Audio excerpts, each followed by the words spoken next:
business, right?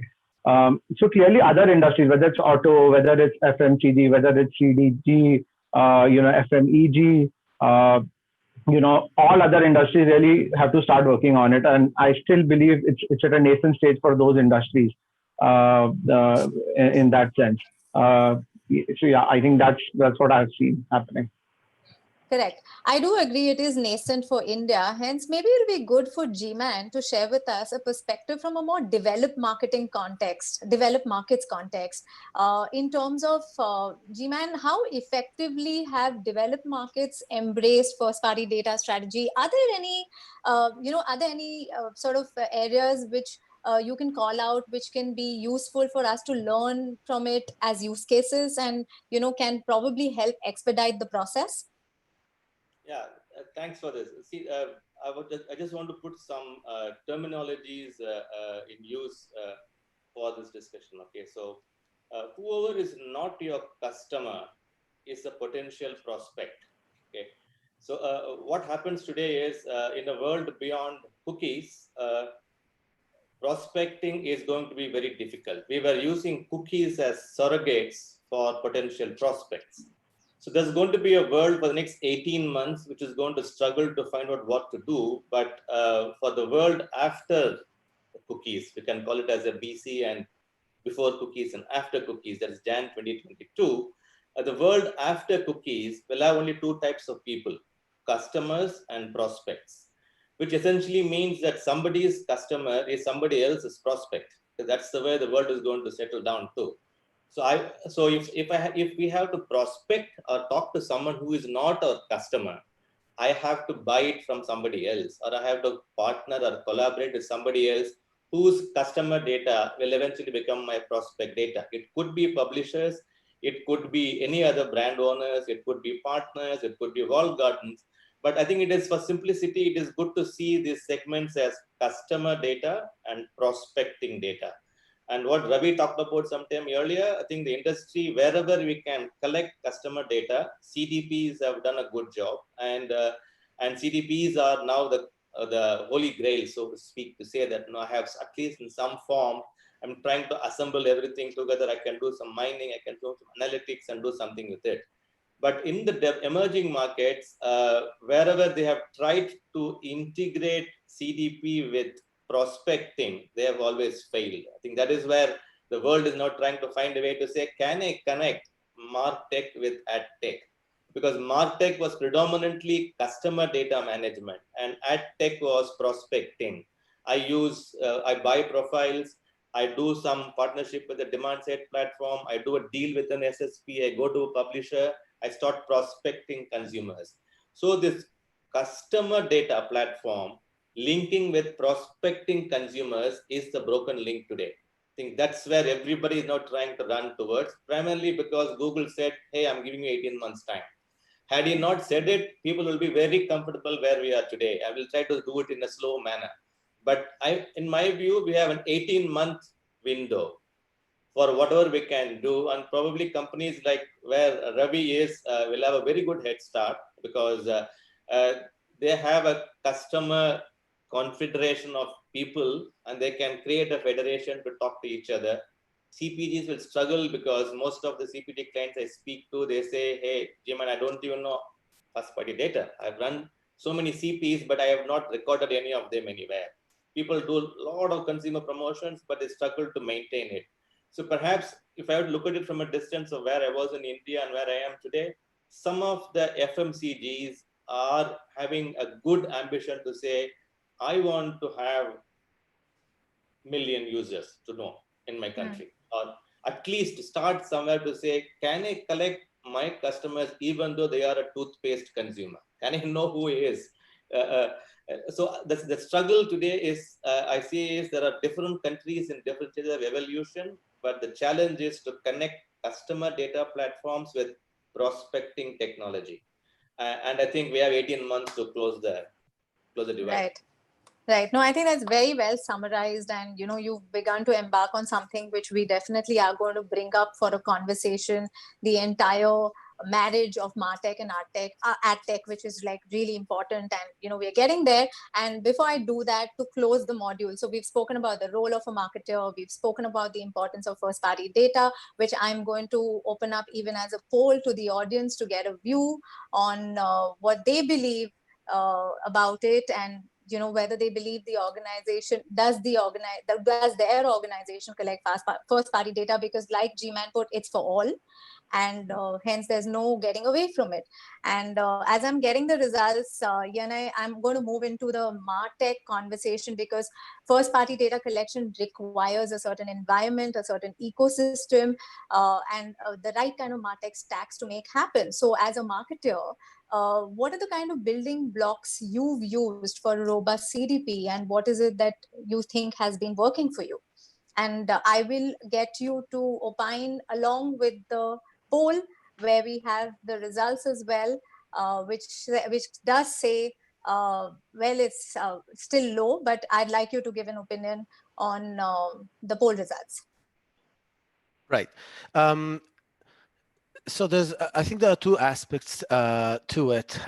The main one is the realization that once there's an issue with the data, with access to second and third party data that we might be able to collect, brands just understand that there's no other way. We just have to collect that data ourselves. And then a harder question, let's call it, is what data should we actually collect about our users? Which first party data is actually going to be valuable for us? And the answer is very different if you ask different roles in the organization.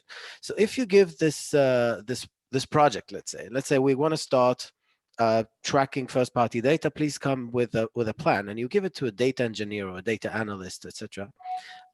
They would come in with a list of probably thousands of parameters that end up being just sitting in some data lake, never being pulled for any query whatsoever, right? And if you ask a marketeer, they will have a very specific part of this picture. So I think what we did, and of course we had a lot of challenges in the beginning, but I think what worked for us is looking for, as I think Ravi mentioned, the first use cases, but I think it's mostly about brainstorming the different departments' interests: the customer success, the marketing, the sales, the biz dev, the IT, whatever department has any stake in the data, which is all of them, and come up with the initial list of maximum 30 or 40, I think it was, data points that they'd like to collect about their users. And the reason is there's some notion when we start to think about a first party data collection strategy, is that if we don't collect this data now, we might never be able to collect it. And we might look in the future back and say, oh, we should have gotten this particular piece of data where the user's the zip code is from. And from my experience, at least, it usually is never the case. In case where we actually come afterwards, after implementing this data collection strategy, and we actually come to a realization that we need another set of KPIs, that's always a good thing, because it means we have a better clarity into which other items we need to measure. And specifically for businesses that are not tiny businesses, which I think is the majority of the listeners here, the volume of visitors or usage, whatever, would anyway make it so that in a few months, or in many cases even a few weeks, the data will be filled in a way that is satisfactory, and we actually didn't have to go back 2 years and look at that data. So that, I think, gives a lot of that realization gave us a lot of comfort, because it means there's not a lot of ways you can screw it up, and if you miss a few data points, that's totally fine. Now, just to finish this answer with a really short note about the infrastructure. I'm not a data engineer, and I don't think it's relevant for this discussion.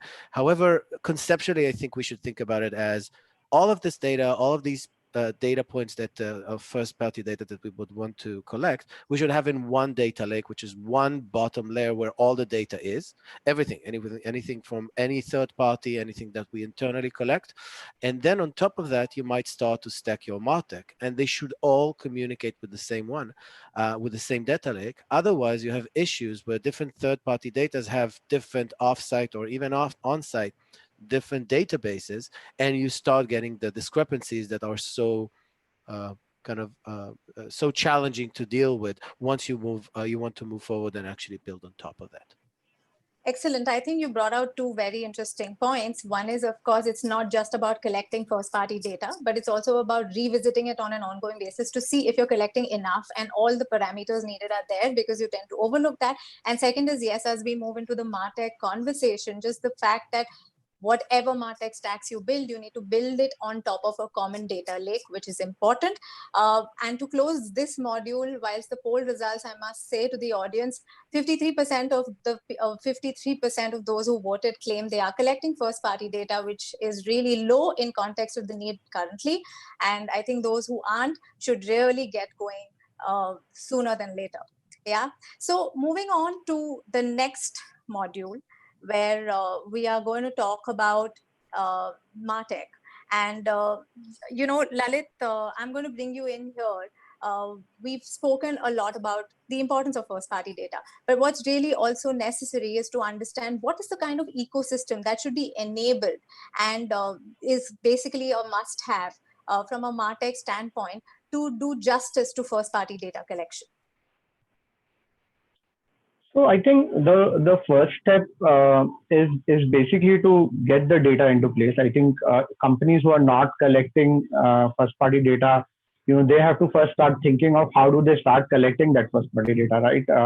One ecosystem could be that you could actually have QR codes put in onto products, and people could basically scan these QR codes. But why should people scan these QR codes? So basically, maybe you need a good enough reason for people to scan the QR codes, which means maybe you need to build a consumer loyalty program. If you need to build a consumer loyalty program, then maybe you need to invest into a loyalty engine, right? So you need a loyalty partner to go along with that. Once you've collected the data, then the next part is, where do you store the data? Now, as Ravi said, right, they invested into a CDP, right? So, and Yana spoke about a data lake, right? So clearly, depending on the use cases that you're looking at solving, then what CDP platform should you get? Or if the use case is across the organization, enterprise level use case, and CIO is also heavily involved in the process, then do you need to put a data lake together? And then maybe a whole team to manage the data lake. Right? CDP has always been a marketer's tool, while data lakes is mainly an IT tool, because CDP has built-in models for a marketer to pull out data and do various kinds of stuff on it, while a data lake requires specialists and talent technology to mine through data through it. So clearly, the second part is deciding, what partners do you need, what is the technology you want to do from a data warehousing perspective. The third one, the third one is saying, hey, if how am I going to use this data, right? So what measurement tools do I need? What attribution should I do? What tools should I need for that?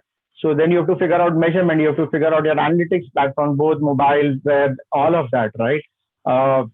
Overall. Then how will you activate the data? So which means that you have to look for a CRM, right? So what kind of a CRM are you using? Do you have a CRM first at all or not? And if you don't have, then, what CRM works best for you, right? There are homegrown CRMs in India to the big global ones. So what really works for your business from that perspective? Just a second. Sorry, my kid walked in. So then, what kind of a CRM works for you? Now, coming to what G-Man said, right? There's ad tech there. So while your data that you have is your customer data, but there's the prospect data, right? Which is coming to you from ad tech. So when you're making the CRM decision, does the CRM decision talk to the CRM talk to your ad tech? And is it passing data between each other to be able to do things rightly, right? So basically, there's a whole lot of decision making that you need to do to orchestrate and to really activate all of this. And basis that you have to look for partners. You also got your data, then how do you enrich it with third-party data? So there's a whole lot of stuff that needs to be done to really make it work. Good thing is there are tools that are now coming to do this end to end, so you really don't have to get 20 other things to come together. But basically, you have to think through this entire bit, and all of it starts with the use cases you're trying to solve. Fantastic. Correct. So you did mention that it's important that, from a Martech stack standpoint, measurement is looked into, loyalty is looked into, analytics is looked into, CRM is looked into. And what we are going to now get to discuss is security and privacy, which is so important and integral to this entire process of data mining and data collection, and which is where G-Man is best suited to give a view on what is important from a Martech stack point of view when it comes to data security and privacy, and where is it that a marketer should be investing for it. G-Man? G-Man, you're on mute. Thanks for this. So I think let me just set it up as assume that we have got data. Okay, so the world, we have solved the problem. The lake is there, the technology is there on top of it. All the pipes are connected, and the world is working very well. CRM talks to prospect. I know exactly who it is. All good. Wow, we reached good stage now. Where the problem starts is, or the challenge we have, which we should resolve today itself instead of waking up to it, is whether it is GDPR in European Union or CCPA in the US or PDPA or PDPB in India and other countries. We need to look at three things. One is consent, permission, and provenance. There are three important things, C, P, and P. So what happens is when first-party data owners, by virtue of owning the first-party data, they have consent with the consumer to use. For example, Ravi will say that all the account holders in HDFC Bank have given them consent to do something with the data. They own the data, they can work with it. But if I have to talk to that person back, that individual has to give permission to talk back to them. There is a permission that's required to even retarget him. Just because I own a bank account doesn't mean that I can give him an insurance product or any other product, right? So there has to be a record of a permission that the consumer has given to talk back. So first party data requires consent management as much as permissions that goes with it. Okay. Now, when it comes to the regulations, what they are saying is that when this data is being given to somebody else, like, okay, I've given you consent. So I've given you consent to even give it to somebody else. Like typically when you sign into your telco deals, your telecom operator says that you're given me permission to give it to somebody else for prospecting purposes. So whether it is Vodafone or Airtel or Singtel or any one of them, they give your data to somebody else for targeting purposes. So what happens there is the regulations demand that even when a consented data is given to somebody else, there has to be a record of what is the trail that needs to be maintained. So when a consumer asks, what have you done with my data? The first party data owner is liable to provide that ledger or record to say, yes, dear G-Man, you've given me consent. Since you've given me consent, I've given your data to this particular publisher, and that is why the publisher is serving you this ad. I've got a proof of it. So the consent, permission, and provenance is a very, very, very important thing for the future. If the data owner is not able to manage this or maintain this ledger of records of these actions, the liability is as much as 4 to 5% of your revenues in terms of fines. So if you look at today, whether Facebook or Google or any one of them, you keep hearing them about they paid so much fine in Ireland or in Germany, in some other market. They keep paying fines and they continue to fine tune their system. Okay, but not all companies can keep paying the fines and fine tune it because we have a different business to do. It's not, data is not our core business, right? So the companies need to start investing in those security measures along with building the lake. The lake and the pipe is very important. Along with that is the compliance protocol, which is where if you look at what Google, when they announced it, that they're going to plug the third-party cookies, they also open source two technologies called differential privacy and federated learning as two technologies. They said hey, I'm putting it to you on an open source architecture, go figure it out. So these two technologies help secure data and transmit data for analytical purposes. And that is where we as a company is now focusing on and enabling the data owners and the data processors to provide this consent, permission, and provenance management. To me, I think it cannot be ignored. It's best to do it together when you're building the lake and the pipe, and this together is my view. Agreed. So, Ravi, on that note, let me come to you. G-Man spoke about consent, provision, and provenance. As a bank, data security, data privacy is of heightened importance. So, how do you manage it as a marketer, and what are the learnings you've had around it?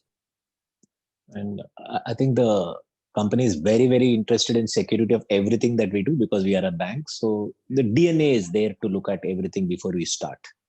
Right. And almost 3 years back, we had recruited specifically data privacy specialist.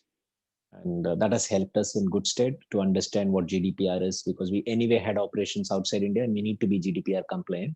So that also enabled us to understand what is it that we need to do from a security perspective. So today we have a very clear architecture in terms of, we have worked with lots of consultants, and obviously this kind of skill set is not necessarily available, but we have actually gone to the market, figured out who are the data security specialists, and we have brought them in to understand, as G-Man was saying, obviously we had a lot of consent, and some of the consent was assumed consent. So we have to actually redo the consent also sometimes, because it was there in the application form when the customer had opened that account. So some of the consents we need to redo. So we did that. Then the permission layer is the relatively easiest in my view, because at the end of the day, you can communicate and you can ask for a permission easily. But consent, it's not easy. So we had a clear architecture in terms of consent being made available. Permission is something which we can always look at it. The provenance and the origin question, which G-Man is talking about, is something new for all of us to understand and appreciate as we move forward. But on the first party data, since we have collected it and it is basis what customer is providing to us on the basis of transaction, so we don't need to necessarily worry about it because we know the origin of where it has started. But when it comes to mixing it up with the second party data or the third party data, that's where I think we will have to seek again external help to go ahead and get the provenance angle sorted out for all of us. But being a bank, yes, you do have a certain advantage in terms of the consent and the permission being thought through ahead of before you start collecting anything. Got it. Right. So since you just spoke about second party data, third party data, I think it's time for us to also, and I am conscious about the time. I see a lot of questions in the questions window. I do request all of you to, keep a few questions earmarked which you want to take up, so that when we do Q&A, you can answer those. But just so that I cover the last part of the Martech stack, where, we've spoken a lot about your customers, but when it comes to acquiring new customers and looking at Martech stacks to enable that, there is a certain strategy required around it. And Lalit, I'm going to pull you in for this. You've always spoken a lot about MadTech and the need to marry Martech and AdTech. So how do you think this entire marriage should be enabled, and what is the right path to it? So clearly, I think all of us have spoken about MadTech in some way or the other today, and clearly that is the only way forward, right? Because today both these technologies don't necessarily talk to each other, and it's purely because of the way they are built, right? Which basically means that you have to be able to collect log level or impression level data at AdTech and marry it with individual customer data in MarTech. Right, and both of them to work together seamlessly. Now, once it comes together, there are unlimited use cases that you can really use to solve, and it could be a use case from building a media efficiency. Now, today, what happens is that there's a question actually somebody asked, and I was looking at this question in the panel, which said, it's Anand Mahel has actually asked this question: are we storing data for incomplete transactions too? If yes, how do we deal with such customers? So if you're able to marry these two together, then it's very easy, right? You have a customer who's come in, maybe you're an e-commerce company and he's put 5,000 rupees worth of products on his cart, but he ends up not buying and gets out of it. Now, typically, if both AdTech and MarTech wouldn't work together, then what you would do is you would try and throw an ad to him on Facebook to try and get him back to come and again fill the cart. But if both of these talk to each other, the easiest use case is that you'll first try all the free modes to reach out to him. So maybe an email or an app notification, to basically tell him, hey, why don't you come back and finish it, and has an offer for you, right? Rather than wasting money on Facebook, and maybe he converts that time itself. So you've saved money on your advertisements, right? So there are multiple use cases you can really do. You can actually track the customer journey across. You can actually build recommendations on content that works to him on every single mode, right? What is most likely he or she is able to respond to if you send him an email versus sending a notification versus running an advertisement. So, if both of these work together, I think it's a dream come true from a marketer perspective. Measurement becomes easy, attribution becomes easy, saving monies on media efficiencies become easy, the customer experience becomes much better, your content and creative strategy can become better. So there are, we can just go on. There are like 40, 50 use cases that just come to mind that can really be solved if this comes together. It just solves all the problems that we have of today. Agreed. So yes, so Martech is essentially, a great nucleus and does help you optimize your ROI, hugely. So Yana, you are exposed to a lot of startups, to a lot of tools, and you've kind of seen. I'm sure there are use cases, or you've seen traction that some of these tools are getting. Is the traction visible to you in the Martech space, and what are the kind of tools people believe are working for them? Right. I think I'll approach this by looking at the acknowledging the fact that we are currently in an interim situation. So we have not gotten to the end results of where the ecosystem is going to look like, neither in India, in the United States, in Europe, or any other place in the world. That means the transition is not something I would worry about too much. If we are coming from a world where there's no privacy, let's face it, right?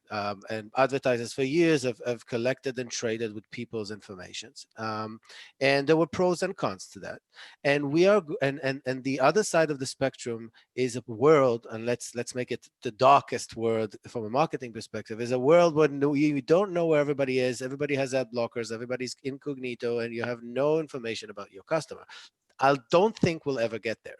However, if we even try to mentally play the game of thinking about what would that world look like, then I would conceptualize it by saying, what does it mean that we don't have cookies or information about our customers? It just means that from a marketing perspective, we need to convince them to give us their privacy, like they've been doing for many, many years. And I think that would evolve websites, mobile apps, and any digital experiences into being more interactive. And instead of assuming and looking and collecting data and then using it, we'll have to be a lot more explicit with the users. Already I'm seeing websites where you would land on them, right? These are some experiments in how to get to a world without cookies. You land on them and immediately you have to pick, okay, welcome to our site, but you might be one of these 3 or 4 personas. You have to pick who you are. And then when you use a system, you obviously the UX of this has to be flawless, but thinking of we're going to be very transparent and actually tell you, the user, that your experience with our particular product, websites, mobile app, whatever it is going to be much better if you cooperate and actually give us the privacy, right? Everybody hates Google and love to say that Google or any ad networks collect information about us and they track us. However, they're still going to see ads, and if they'll start to see ads that are not targeted, they'll be even more pissed off. So it's not really an issue of should this happen. It's an issue of, I think, and I'm looking at this obviously from a marketing perspective, how to actually communicate this and educate this in the next few months and years, where we're moving to a place where technically, yes, we are not allowed to collect information, but believe me, Mr. Customer, you want us to collect information, because our organizations are not collecting information from a sinister point of view, but they are actually trying to make your experience much better. And I think that realization and that kind of disconnection from people's fears about regimes that might use it to move countries into dictatorships, which is usually the worst case scenario, the big brother kind of situation that people have in their minds. I think marketing will be able to do a good job differentiating that and understanding and making the customers understand, from a marketing perspective, we want your best because we want you to like us and pay us money. We have nothing to do with trying to control you, and it's actually within your benefit to give us your first party data, whether it is by interaction or whether it is if you will find other ways for you to communicate that to us in a way that legally would be okay, but would just be as what we were doing before, collecting it without you looking at every piece of data that we're collecting. And I'll finish my answer with connecting it to the Martech question that you asked. These type of solutions already exist in the market. Third-party solutions conversion optimization or different funnel UX on top of existing websites and voice of customers are a very big trend in the Martech world for the past few years. So you're seeing all of these pop-ups which have very smart triggers: when to show, what to show, which path to show, what type of the site to show. How are we serving our customers? How are we putting these small chat boxes in the bottom of the site to actually create a very personal experiences? I think bots are not doing such a good job in that. Actually, I think we found that the ability to talk to somebody is still strong, and now we're just figuring out if customers will be agreeing to continue to talk to bots, or will they always require kind of human beings in the back end. But I think this Martech layer of voice of customer and customization of the experience is already there. And I think if we throw ourselves into that and start experimenting with that, we'll actually may figure out that this experience does not have to be a solution to a problem, but actually the evolution that just happens to be better for the current laws that are in place. So I'm very optimistic. Fantastic. We did see the marketing coach and you very vehemently express what you had to. On that note, I am going to launch another poll, which definitely allows us to understand what the audience is echoing, or whether they're doing ad tech or martech, or are they doing both, and how far are they from doing both is a sense we'll get. Whilst the poll is on, Ravi, I want you to make just a last remark about MadTech before I open it up for Q&A. We may overshoot a few minutes, but we will take some Q&A before we close the session. So Ravi, any last thoughts or inputs on MadTech and how you see it as a marketer, given the fact that BFSI has been ahead of the learning curve and has experimented immensely in MarTech as a whole. So what are your views? I will just go by what Tenai says. I'm an extremely high optimist. I don't think the world is going to crumble after 18 months that we'll not be able to target people. We'll find solutions to target people in terms of the right thing. But the most interesting thing and most important thing for us is to figure out how people will give their first party data voluntarily. I think that's where the whole challenge would be, and that's where the whole game would be played. For a large part of our sales today, we do have the first party data, but when I have to look at an audience that I want to go and bring in, they do come into our website. People do need, and they do search and they do research. So at that point of time, how are you going to voluntarily ask them to provide you with the information that you would need for them to be going back to, we have to go back to them. I think that's where the entire challenge would be for us in the next 18 to 24 months. And as long as you do that properly, I don't see a problem of a world where we will not be in a position to target effectively. I think that's a brilliant insight. On that note, I'm going to share the results and I'll read it out before we open it for Q&A. So, well, it does look like the journey is interim, like one of you mentioned. Currently, Martech is 27%, AdTech is only 6%, and both are at 36%. So we do have a long way to go. And hopefully with the session, we will start seeing these results begin to look better when we do a poll like this next time. On that note, what I want to do is I want to get G-Man to start with the Q&A, maybe pick a question which you think you would like to take up. And after which we'll take probably one more question before we close the session. So G-Man, why don't you start? I'm just looking at the questions, Monica. If you can suggest a good one, it'll be helpful to me. Okay. Okay. Jiman, you could actually take the last question, Go ahead. which Swati Mittal has asked. Customers have feared that the company, while taking the permission, will sell their data to other companies as prospect, as almost no people read the policies. What can we do to make them feel secure? Got it. So, okay. So the answer is very simple. The liability is from both the partners. That's what the regulations say. So you have to be very, very clear about where your liabilities lie. When the consent is being transferred from one partner to the other partner, it is important that the record is maintained by both of them.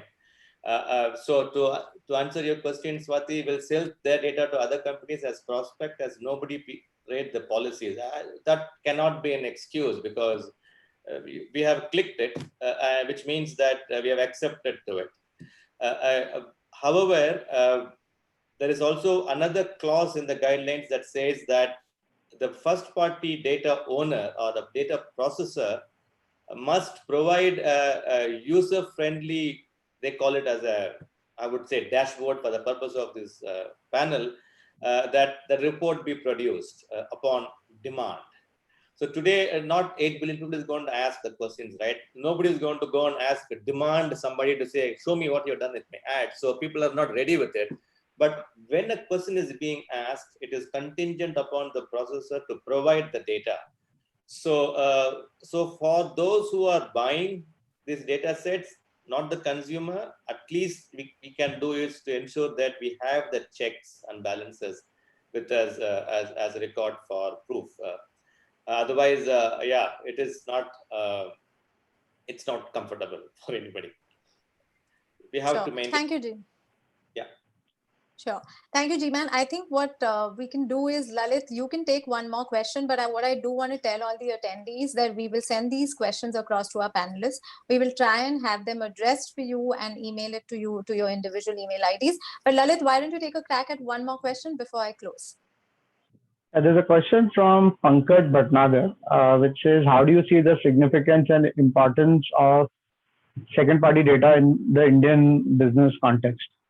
So Pankaj, clearly, with third-party data going out of business, right, the only way you'll be able to enrich your first-party data will be in partnerships with other first-party data providers, which in your language is called, which in the standard terminology is called as second-party data, because that data doesn't belong to you, but in another company, it belongs to another company. So if you have to basically go beyond the data you've collected, for example, you have name, email ID, phone number, purchase history of that customer with you, and there's a publisher who's got their own data where it basically gets this person is also interested in auto, or this person is also interested in mutual funds. Now, when you marry both of these data together, you'll be able to target him better, so that next time you have to do something, you will only target the customer on an auto site or on a mutual fund site. So clearly, second party data is critical, but basically second party data is nothing which is first party data of another company. And the exchange between both of them is basically what will help you enrich the data even more. I mean, just even answering the question which Swati had asked earlier, right? Basically, when you do data exchange, you don't pass on your individual PII data to somebody else. What you pass on is just some attributes of that data. So at no case the customer, unless an organization is really rogue, which in fact GDPR also doesn't allow you to do, that your specific email ID, phone number data will be passed to someone else. It will only be attributes of the data that may get passed on to somebody else, and your data will not get shared to somebody else. So suddenly you get a phone and an email saying, hey, this is what's happening. I think that's a great point you brought up. It does put people at ease when they're trying to use data like that. What I will have to make as an exception, our managing director of MMA APAC has been listening in like a good student, and he's insisted I ask one last question before I close the session. So I'm going to take it. Protocol demands it. What's the role of the consumer and his responsibility for privacy? Nobody is talking about it. So what is the role the consumer is playing for when it comes to privacy? That's a lovely question. Who would like to take it? Ravi, I'm going to take it to you. Yeah, I saw the question from Rohit. So hi, Rohit. You have been listening Very. See, I think privacy is a two-way street, and as much as we are putting up the responsibility of making our data secure and private with the organization, I think we also are consumers at the end of the day, and we should be aware of it. And there are enough instances where we have seen that the consumers have to be educated. I think it's the role of the organizations to clearly and very, very succinctly educate customers on privacy practices that they need to follow. I think if you look at COVID, for example, that has brought in a huge amount of safety practices. So there is a safety practice which is a crisis induced. So what is the kind of a crisis that I can induce in the minds of the consumers for a certain privacy related basics to be adopted by the consumer? That also is something that we need to educate. So I am sure consumers would understand that it is also equally their responsibility if we can create a reason for them to follow the privacy practices. Thank you, Ravi. Cool.